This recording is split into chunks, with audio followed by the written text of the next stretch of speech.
Welcome Kurde बंधू. नमस्कार. चंदन, मदन, तुम्ही पण बसा. नाही, एका जागी जास्त वेळ नाही बसतायत. काल दादानी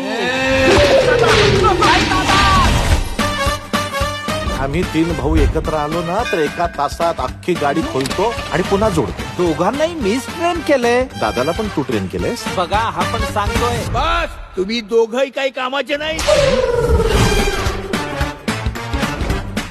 आज तिकडे मोठी पूजा झाली आहे. आलाच आहात तर प्रसाद घेऊन जा. हो, तशी जेवणाची वेळ झालीच आहे ना. तो प्रसाद आहे, थोडाच घ्यायचा असतो. हो दादा, तुम्हा तिघांसाठी थोडाच घेणार, मी मात्र पोटभर खाणार. पहिलं स्वाकीच्या जिभेनच दिला पाहिजे.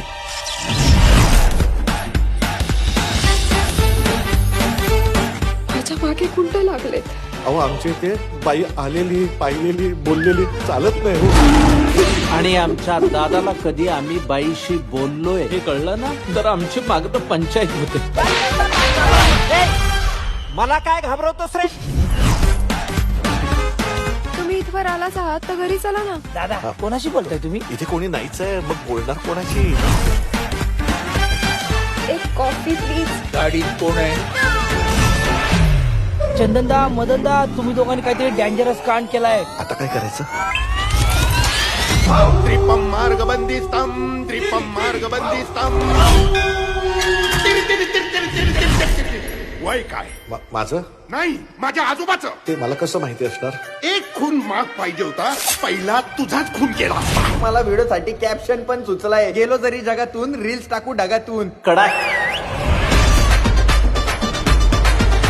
कामिनीची कुठे आहात तुम्ही? कुठल्या कामिनीची? सदाशिव पेठेतल्या की कोथरूडच्या? तुम्ही तिला शोधताय ना, ती माझ्या मागे. अंगाला शेवाळ लागायच्या वयात काटा नसतो येऊ द्यायचा. कुरळे बंदूक कुणाच्याही वाटेला जात नाही. आणि गेले तर त्यांची वाट लावल्याशिवाय राहत नाही. तुम्ही काय येडे आहात का? टोटल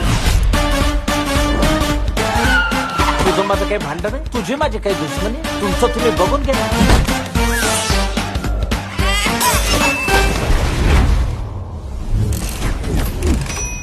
आमच्याकडून नेमकी काय मदत पाहिजे तुम्हाला? एक वस्तू घेऊन यायची. माय गॉड, ओव्हर होतोय. Oh my God.